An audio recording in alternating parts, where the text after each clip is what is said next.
naïf, on est très, très naïf en Europe. À l'heure des prédateurs, nous, on est des omnivores et on laisse les T-Rex, et vraiment, on a face à nous des T-Rex qui viennent, qui disent, en fait, on s'en fout des règles.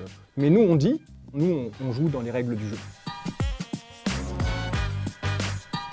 Bienvenue dans David Opère, l'émission qui donne du souffle à la medtech française. Avec mes invités, on va parler des blocages, mais aussi des solutions pour développer le business. Et aujourd'hui, je reçois Julien Delpech, le fondateur d'Invivox, la plateforme qui transforme la façon dont les médecins se forment au quotidien. Alors Julien, Invivox est ta société. Est-ce que tu peux nous rappeler la mission d'Invivox ? Invivox, c'est une société française, souveraine. On transforme la manière dont les professionnels de santé mettent à jour leurs compétences, se forment de manière continue, puisque tu le sais, dans le domaine de la santé, un professionnel de santé doit se former en permanence pour mettre à jour ses connaissances, ses compétences, son expertise, surtout au bénéfice dans le numérique, la robotique, il y a beaucoup de choses qui changent. Il y a énormément de choses qui changent. Et nous, ce qu'on s'est dit, et c'est comme ça qu'on transforme les choses, c'est qu'on s'est dit qu'il y a, pour former un professionnel de santé, il n'y a rien de mieux qu'un autre professionnel de santé. On prend le mélanome aujourd'hui. On sait que le mélanome est en constante évolution. Le mélanome, c'est le cancer de la peau. Il y a de moins en moins de dermatologues. Et on prend des dermatos et on leur dit, vous les kinés, vous passez votre temps sur des patients dénudés. Vous avez accès à leur peau, à la matière première. On va vous former, et c'est les dermatos qui vont vous former à reconnaître les mélanomes. Et puis le jour où vous en reconnaissez un, où vous avez un soupçon de mélanome, vous allez appeler la dermatologue du village à côté ou de la ville à côté en lui disant « Écoute, là, mon patient, il ne peut pas attendre 8 mois. C'est 8 mois l'attente normale pour avoir rendez-vous chez un dermatologue. Là, tu me prends mon patient, parce que là, je me suis formé grâce à toi. Tu m'as formé à reconnaître, à avoir un soupçon sur le mélanome. Là, j'ai un vrai soupçon, donc tu me le prends en urgence. » Donc en fait, Invivox, on participe à la formation, à la prévention, on lutte contre les déserts médicaux de plus en plus. Est-ce que cette plateforme, elle est remboursée du coup par la sécurité sociale ? C'est une bonne idée, on aimerait bien. Non, c'est une plateforme c'est une société purement privée.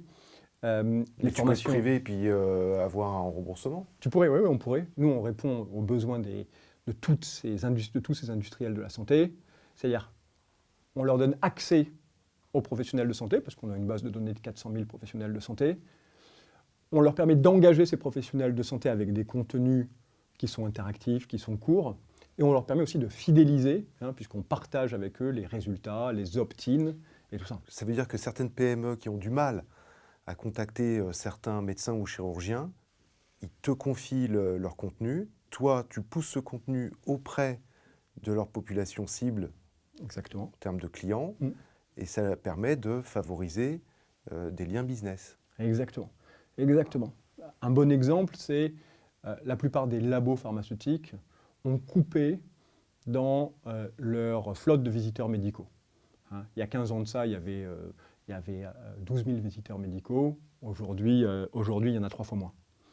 Et donc, il n'y a plus de visiteurs médicaux qui rendent visite aux médecins généralistes. Nous, on a accès, grâce à notre base de données, grâce au digital, on a accès aux médecins généralistes et on va leur pousser des contenus et permettre justement au labo de garder un dialogue ouvert avec les généralistes, de continuer de les former, de les informer, de mettre à jour leurs compétences. Donc aujourd'hui, en fait, on s'aperçoit que les médecins, parce qu'ils ont de moins en moins de temps, il y a une contrainte forte sur eux, ils cherchent des contenus où ils vont pouvoir se former très rapidement. Et c'est ce qu'on fait chez Invivox. On fait ce qu'on appelle du micro-learning, on organise des mini-formations, 3, 5, 7 minutes, qui peuvent donner lieu à des formations plus longues, qui sont potentiellement certifiantes, c'est-à-dire qu'on amène une attestation de complétion. Et ça a donné quoi l'année dernière ? On est devenu le leader français, francophone, et même dans certains pays européens. On a formé 200 000 professionnels de santé en 2024, grâce à la plateforme Invivox, et c'est des professionnels de santé qui se forment entre eux. Est-ce qu'il y a aujourd'hui des clients que tu aimerais avoir et que tu n'as pas ? Alors, nos clients, c'est eux qui permettent d'avoir des formations gratuites entre professionnels de santé. Ce sont les industriels de la santé. Donc, les industriels de la santé, pour faire simple, tu les connais mieux que moi. Tu as les labos pharma et puis les industriels de la medtech, donc les fabricants de dispositifs médicaux. On a environ une centaine de clients, tu l'as dit toi-même. Il y a plus de 1500 sociétés qui sont enregistrées au LEM et puis à peu près l'équivalent au SNITEM, hein, les deux syndicats. Voilà, donc on a une centaine de clients sur 3000 clients. Donc il y en a 2900 que j'aimerais bien avoir. Alors Julien, tu es membre actif de French Healthcare Association et tu as réalisé quelque chose d'extraordinaire pour la medtech française. Et j'aimerais bien que tu nous racontes ça. French Healthcare, hein, c'est 350 membres. French Healthcare, c'est l'association qui a été créée par le ministère de l'Europe et des Affaires étrangères, il y a quelques années de ça. On a répondu à un appel du ministre de la Santé ukrainien qui nous a dit « Les gars, j'ai 100 000 soldats qui ont perdu un bras ou une jambe. Comment je gère ça? Est-ce qu'on a déjà géré ça dans l'histoire du monde ?» Et on s'est tourné vers nos membres en disant « Les gars, qui parmi vous est capable de produire des prothèses en masse, qui a la volonté d'aller faire ça en Ukraine, à transmettre le savoir-faire français, à s'installer en Ukraine ?» Et il y avait cette société extraordinaire, Résilience Orthopédics, qui l'a fait, qui a bénéficié de 7 ou 8 millions d'euros, je ne sais plus exactement, et qui a installé dans l'hôpital universitaire de Lviv une usine en impression 3D de prothèses qui va être capable, dans l'année à venir, de produire entre 7 et 10 000 prothèses pour tous les soldats ukrainiens qui ont perdu un bras ou une jambe. Et également, il y a eu 120 millions d'euros de contrats pour les adhérents de French Healthcare qui ont permis de livrer du matériel français aux Ukrainiens. C'est bien ça? C'est exactement ça. On n'est pas arrivé sur place avec nos idées de solutions préconçues. Tiens, ils doivent avoir besoin de ça. On s'est assis avec le ministre de la Santé, on s'est assis avec le service de santé des armées, on s'est assis avec l'Institut national du cancer, parce que la guerre ne fait pas disparaître le cancer. Oui. Et on leur a dit, vous avez besoin de quoi? Et à partir de là, quand on est revenu en France, on s'est adressé à nos 350 membres pour voir ceux qui étaient capables de répondre aux besoins. Et puis ensuite, on s'est posé la question, ok, c'est super, mais comment est-ce qu'on finance tout ça? Et c'est là où on est allé à Bercy, on est allé à la Direction générale du Trésor, hein, qui est responsable de tout ça, et la DG Trésor a amené des solutions, des prêts concessionnels, des FASEP, un fonds dédié à l'Ukraine, pour pouvoir financer tous ces besoins. Et ce qui est assez extraordinaire, c'est qu'ils ont aussi réfléchi en se disant, c'est des fonds français, c'est de l'argent public, le tien, le mien, et cet argent, il doit bénéficier à des sociétés françaises. Donc il y a eu un premier critère qui a été de dire que les sociétés qui vont bénéficier de fonds français doivent démontrer que plus de 70% de la création des équipements, de tout ce qui va être généré, hein, est de la création française, du Made in France. Et in fine, hein, l'Ukraine va rembourser la France. Alors, sous certaines conditions et tout ça, mais in fine, ce n'est pas de l'argent qui est donné à l'Ukraine, c'est de l'argent qui finance une société française et qui reviendra à la France ensuite. Sachant que quand on développe un hôpital français, eh ben la société Ellipse, qui va reconstruire cet hôpital, à Nijin, cette société, ben elle emmène une trentaine de sociétés, là, le gaz, les équipements, les lits, tout ce que tu veux. Et là, tu vois, on crée quelque chose, on est dans notre rôle chez French Healthcare. Hein, pour mémoire, French Healthcare, le rôle au départ, notre raison d'être, c'est de participer à la balance commerciale de la France, positivement.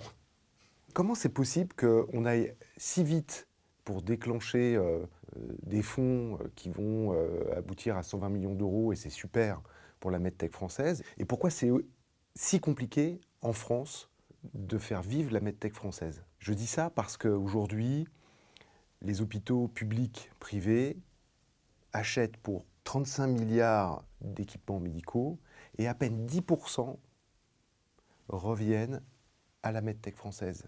Est-ce que tu as entendu parler du BAA, le Buy American Act? Bien sûr. Après la dépression, la grande dépression américaine de 29, les Américains décident de lancer une immense politique de reconstruction du pays, la politique des grands travaux de Roosevelt, le New Deal. Et dans ce New Deal, il introduit le BAA, Buy American Act, en disant que les sociétés qui vont participer à la reconstruction doivent être américaines, basées aux États-Unis, et 55% de la part doit être réservée à ces sociétés américaines. Biden, des années plus tard, augmente le Buy American Act à 65%. Trump, récemment, l'augmente à 75%. Donc ça veut dire qu'aujourd'hui, quand un contrat fédéral est lancé, quand une offre publique d'achat est lancée aux États-Unis, 75% du montant est réservé à une société basée aux États-Unis, qui produit aux États-Unis et qui est capable de démontrer que c'est de la part américaine. Donc ça veut dire qu'une société française qui a une usine aux États-Unis, est-ce qu'elle rentre dans ce plan? Elle rentre. Elle rentre parce qu'elle produit aux États-Unis. Deuxième chose, est-ce que tu as entendu parler du Small Business Act? Non. Small Business Act, 1953, les Américains disent, pour développer les petites entreprises, on va installer des quotas, on va forcer, à chaque fois qu'il y a une offre publique, un contrat fédéral, pour un hôpital, pour une somme d'hôpitaux, d'introduire 23% d'achats qui doit être dédié à une petite entreprise. Ça veut dire que, par exemple, je me prends moi en tant qu'entrepreneur InVivox. Si la PHP passe un contrat sur la formation, ils doivent garder 23% dédiés à InVivox ou à un ensemble de petites sociétés pour leur faire bénéficier de ce souffle, de cet appel d'air qui est créé. Donc les Américains, ils ont le Buy American Act, ils ont le Small Business Act. Ce qui est hyper intéressant dans le Small Business Act, j'ai lu ça en préparant cette émission, c'est que tu as 5% qui est aussi dédié aux sociétés qui ont été créées par des femmes. Donc tu vois, en fait, les Américains, qu'est-ce qu'ils font? Ils créent des quotas obligatoires. Il y a beaucoup de Français qui se disent que les Américains, c'est libéral et donc on peut faire un peu ce qu'on veut, mais pas du tout en réalité. Mais pas du tout. Ce qui se passe, c'est que d'un côté, tu as les Américains qui disent quota obligatoire pour avoir le droit de jouer, et en Europe, dans le cadre de l'Union européenne, quand tu lances un appel d'offres, tu ne peux pas avoir de préférence nationale, tu n'as pas le droit, c'est interdit. Et deuxième chose, tu ne peux pas avoir de préférence basée sur la taille non plus d'une entreprise. Donc nous, on a une approche éthique du respect des règles du jeu, et notamment de l'Organisation mondiale de pas de la santé, mais du commerce, alors que de l'autre côté, on a les Américains, les Chinois et les autres nations qui ont décidé d'une certaine manière de s'affranchir des règles, on le voit depuis quelque temps, et aussi de rajouter des règles contraignantes pour avoir le droit de jouer sur le marché. Donc toi, tu me poses la question sur qu'est-ce qu'il faudrait faire. La première des choses, c'est que on est naïf, on est très très naïf en Europe. À l'heure vraiment des prédateurs, pour reprendre le mot de Giuliano d'Ampoli dans son livre, à l'heure des prédateurs, nous, on est des omnivores et on laisse les T-Rex, et vraiment, on a face à nous des T-Rex qui viennent, qui disent, en fait, on s'en fout des règles de l'OMC, on s'en fout de l'ONU. L'ONU est piétinée par Trump, tout le monde piétine absolument tout en ce moment. Mais nous, on dit, et c'est d'une certaine manière tout à notre honneur, on est la civilisation des Lumières et tout ça. On dit non, nous, on joue dans les règles du jeu. Et on est capable, avec de l'argent européen, de sélectionner une entreprise chinoise en radiologie qui va aller équiper la PHP avec de l'argent européen de tous les citoyens de l'Europe. Voilà, parce qu'on joue dans les règles du jeu. Comment introduire de la préférence nationale? Et quand je dis préférence nationale, il ne faut pas entendre le mot RN. Aujourd'hui, on se dit, tiens, préférence nationale, Rassemblement national. Ça n'a rien à voir. La préférence nationale, c'est ce qu'on a fait en Ukraine. C'est de dire, il y a de l'argent français qui doit bénéficier à des sociétés françaises qui sont prêtes à aller prendre des risques en Ukraine, qui sont prêtes à aller envoyer des équipes en Ukraine pour développer des solutions, et puis pour aider l'Ukraine. Donc ça, on l'a fait sur l'Ukraine. Alors, qu'est-ce qui nous empêche, hormis le droit européen, et attention, moi je respecte le droit, mais qu'est-ce qui nous empêche de faire ce que les Américains, ce que les Chinois font aujourd'hui?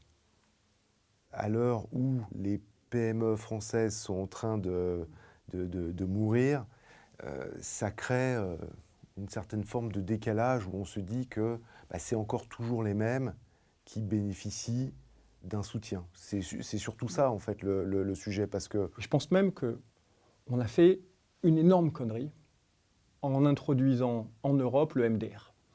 Donc, le MDR, à la base, ça doit être une réponse au protectionnisme des autres pays, en disant on va rendre de plus en plus compliqué l'homologation d'un dispositif médical. Oui, pour la sécurité du patient. Pour la sécurité du patient et aussi pour créer une barrière à l'entrée pour les sociétés étrangères. En se disant, voilà, au sein de l'Union européenne, c'est plus facile puisqu'il y a une reconnaissance. Sauf qu'en fait, l'effet pervers du truc, c'est que c'est tellement compliqué, donc très cher, ça bénéficie à qui? Aux très grandes sociétés Qui sont staffées. qui sont staffées de dispositifs médicaux. Pour les petites sociétés, elles sont toutes en train de s'arracher les cheveux parce que ça leur coûte très très cher et elles n'ont pas forcément les Et moyens. il n'y a pas beaucoup d'organismes, il y en a que 39. Exactement, on manque d'organismes certificateurs. Et donc au final, ce MDR, ça profite aux grandes entreprises. Les grandes entreprises de dispositifs médicaux sont américaines, pas que, mais il y a de très très grandes sociétés. 80%. 80%. Et donc au final, en fait, ce qui devait être un obstacle est devenu un frein pour le terreau, tu vois, de petites entreprises de dispositifs médicaux françaises et européennes. C'est vraiment, je suis bluffé, c'est vraiment super intéressant ce que tu dis et merci beaucoup. Si tu devais changer quelque chose là tout de suite maintenant, pas France 2030, France 2025 demain matin, pour aider les PME françaises à vendre plus de matériel médical en France, tu changerais quoi? Une mesure? Je pense que la première des choses, ça serait d'avoir un ministre de la Santé français qui ne dépende plus des changements de gouvernement. C'est déjà le cas dans les pays nordiques, je ne sais plus quel pays nordique, je crois que c'est la Norvège ou la Finlande. Ils ont sanctuarisé deux choses, la santé et l'éducation. Ils disent, c'est des politiques de long terme. La santé, c'est du 10 ans, l'éducation, c'est du 10 ans. On va tous se mettre d'accord au sein du Parlement sur les grandes choses. La santé, développer l'accès aux soins, développer l'innovation, plus de justice sociale. Il y a quelqu'un contre ça, les gars, au sein du Parlement? Voilà. Et ben, on va trouver un Pékin qui n'est pas un politicien, et pendant 10 ans, ça va être lui qui va porter cette réforme de la santé. Et une mesure ultra concrète, tu vois, aujourd'hui, il faut faire de la pédagogie auprès des acheteurs français. Les acheteurs dans les hôpitaux, les acheteurs à la CNAM, les grands acheteurs français. Uniachat et tout ça, leur dire, Ramsay, les gars, en disant, les gars, achetez français. Qu'est-ce qui va les inciter? Mais qu'est-ce qui va les inciter à acheter français? Parce qu'on dit inciter. Est-ce qu'on doit créer une loi? Est-ce qu'on doit une prime? Est-ce qu'on doit... On peut créer une prime, on peut créer beaucoup de choses, mais je pense qu'il faut travailler sur la mentalité. Achetez français pour vos enfants. Les acteurs publics, comme les Américains l'ont fait avec le Buy American Act, qui s'adresse uniquement aux grandes commandes fédérales et aux commandes publiques, c'est de leur dire, achetez français.